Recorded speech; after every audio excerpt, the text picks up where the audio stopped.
I can hear. This is Pazorski.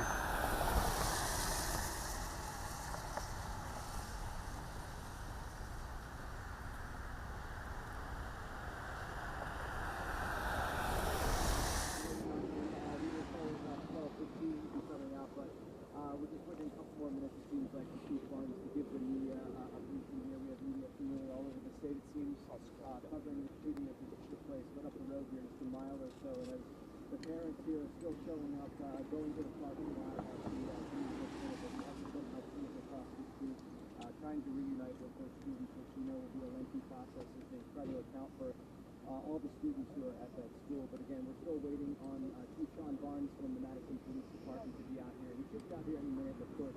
We'll bring you that press conference live as soon as he steps out here. But he's briefed inside the press conference hall, and he should be out here any minute. So as soon as that happens, we will take you live. But for now, we'll turn it back to you.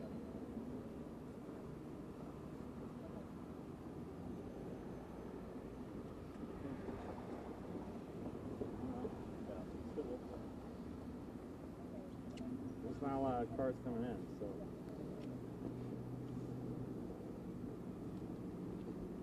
Who are you guys with? Wisconsin Examiner.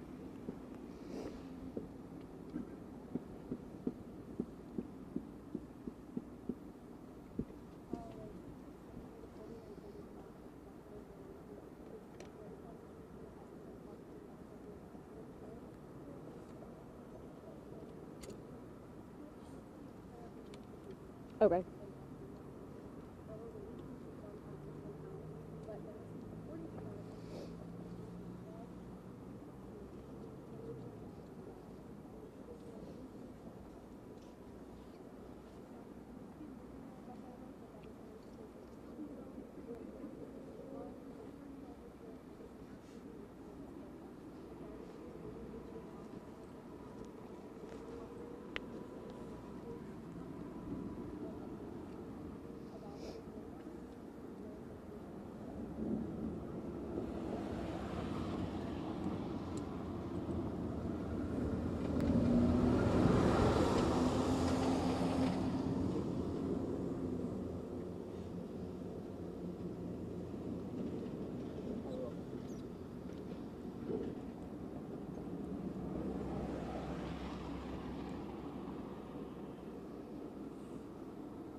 One thing you can all help with is just letting parents know too that how to get through here. They'll let them through if they come on through Buckeye. They just say their parent. It's the reunification center.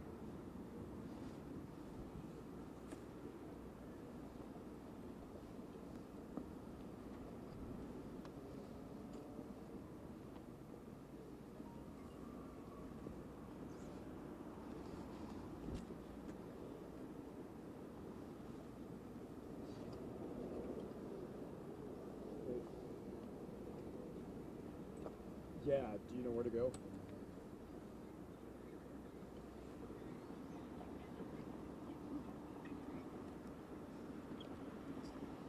Yeah, I'll do it.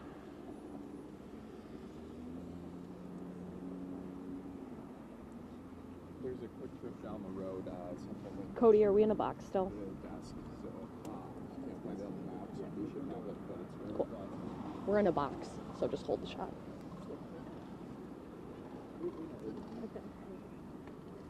Reunification center. Okay. Yep.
Okay, we're ready? Usually this is where I start and I say thank you for coming and talk about how important the media is to our community.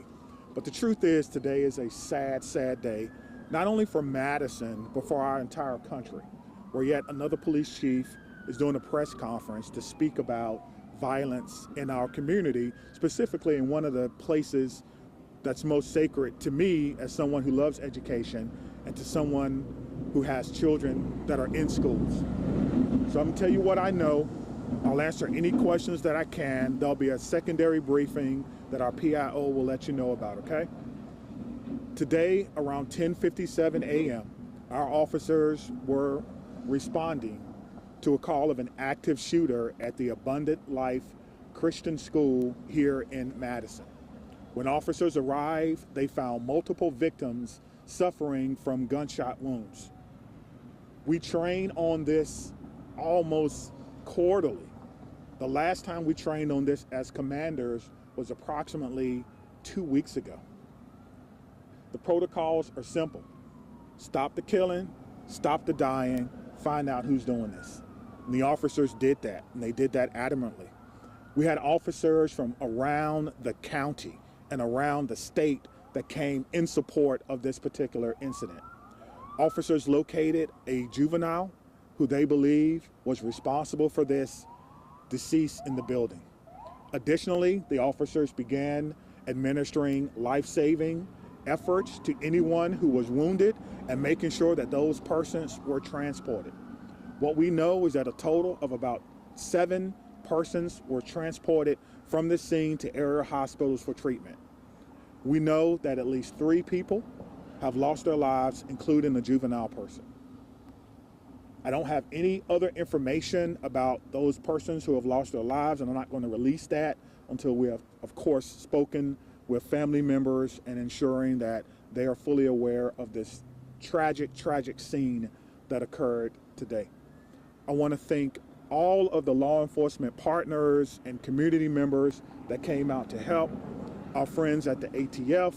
I've gotten calls from my friends at the FBI, the State Patrol, the Sheriff's Office, Monona Police Department, our fire department. It goes on and on and on. Because this is something that we all prepare for, but we hope we never have to do.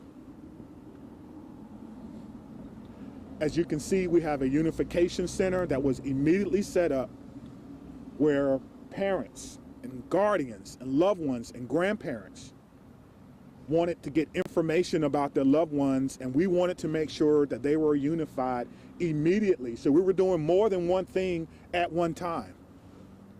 We're still going through methodically clearing that school, clearing every vehicle, and making certain that there's no other threats to this community, which we believe there are none.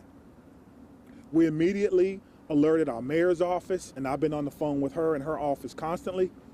We also alerted Madison schools. We put the schools on lockdown, but there's no threats to the MMSD schools at this time. But we wanted to make sure that we did our due diligence in this particular case. Again, we're still going through collecting evidence, collecting information, making sure that our community is safe from what is a sad day for our community and for our country. And we have to do a little bit better. I don't have all the answers that you want right now, but I will tell you this: we have some of the best officers in the entire country. Our detectives are amazing. We're going to go and work hard and go through this scene so that we can piece together what exactly happened. Again, there'll be another briefing in about 2 hours, and if I have additional information, I will certainly let you know what that information is. Again, around 10:57 a.m., officers responded to an active shooter. They responded per our protocol. They found the person who they believe was responsible, who was down, deceased. We know that it's juvenile. We know that there are other persons who have lost their lives. We know that we've transported about 7 people after giving them life-saving measures. It's important to notice, too, that about 3 miles from here is our training center. Today, our special event team medics were in training.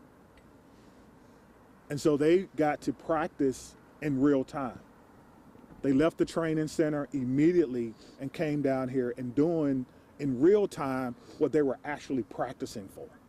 And that's why training is so important, and making sure that we can provide the best possible training and the best possible response for our community members.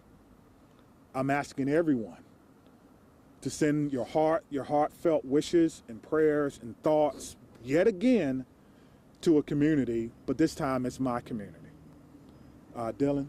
Yeah, who can we start over here with questions? Chief, you mentioned you're a father. You're the police chief here in Madison. What emotions are you feeling right now after going through all that? To be honest with you, I'm feeling a little dismayed now. So close to Christmas. Every child, every person in that building is a victim and will be a victim forever. And these types of trauma don't just go away. And we need to figure out and try to piece together what exactly happened. And right now, my heart is heavy for my community. My heart is heavy for Madison, and we have to come together as a community and figure out what happened here and make sure that it doesn't happen in any other place that should be a refuge for students in our community. Right there. What sort of gun-related policies, if any, were in place at the school, and did the school have metal detectors? I'm not aware that the school had metal detectors, nor should schools have metal detectors. It's a school, it's a safe space. So I don't know. Again, it is a private Christian school. It is not under the authority of MMSDs, and that is something that we'll have to look into. Chief, of the 7 victims, how many are students? How many are teachers? We're not going to give. I'm not going to give any information about who the victims are, whether they're students, staff, or parents, because we need to make sure that we can notify people. I think that's the most important thing before we go any further. But police didn't. They never fired their weapons. That is correct. Correct. Let's follow that one question. I don't know if it's a male or female, but the police department did not fire their weapons. Thank you. Here, Scott. Were the 3 fatalities you mentioned including the suspected shooter? That's correct. Yes, sir. 3 total. That's correct. Are the 7 that was transported, are the 3 fatalities within that 7 or addition to that? Yes, within that 7. Yes, thank you. Was the shooter a student at the school? We believe the shooter was a student at the school. Yes. What can you tell us about the status of the other transports?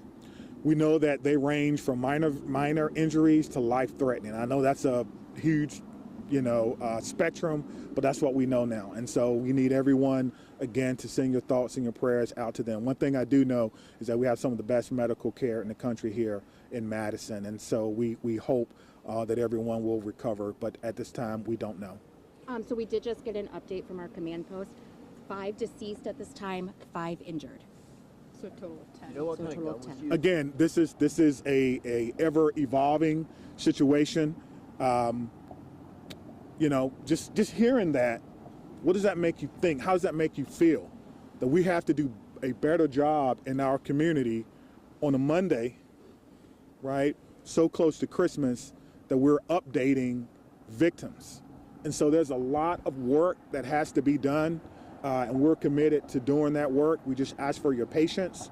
I think the most important part is the reunification, again, that we spoke about, making sure that those persons who were in the schools, whether they're staff, students, or what have you, are reunified, and we have done that. Again, I want to say thank you to all our partners. Again, our friends are here from the ATF.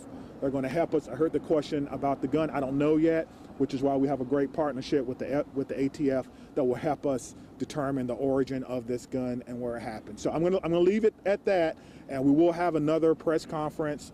Stephanie has the location. We're doing 2:30 at Fire Station 14 in their community room. 2:30, Fire Station 14. Steph, Okay. can you confirm the 5 who are dead? Does that include the shooter? That does include It the would. shooter. Are the Yes, victims it would. students, teachers, a mix? Yeah, again, we're Still not going to looking to talk notify about families, so that before we do that. until we notify all the families that may be involved. Again, Was this a 17-year-old girl? this is Was an this a 17-year-old girl? ever evolving situation, and we're trying to figure it out. What did you say, Has man? the school been cleared? Are all the students out of the school? The school has been through a secondary clearing. We're doing another one now with the help of bomb dogs, just in case. We want to clear vehicles and things of that nature. So we're going to take our time, and we're going to go through, and we're going to do everything that we can. So All right, thank you very much, and we'll see you 2:30, soon. okay, Thank at you. Fire 2:30. Station 14 in the community room. This is Are the students still in the school right now? They're out.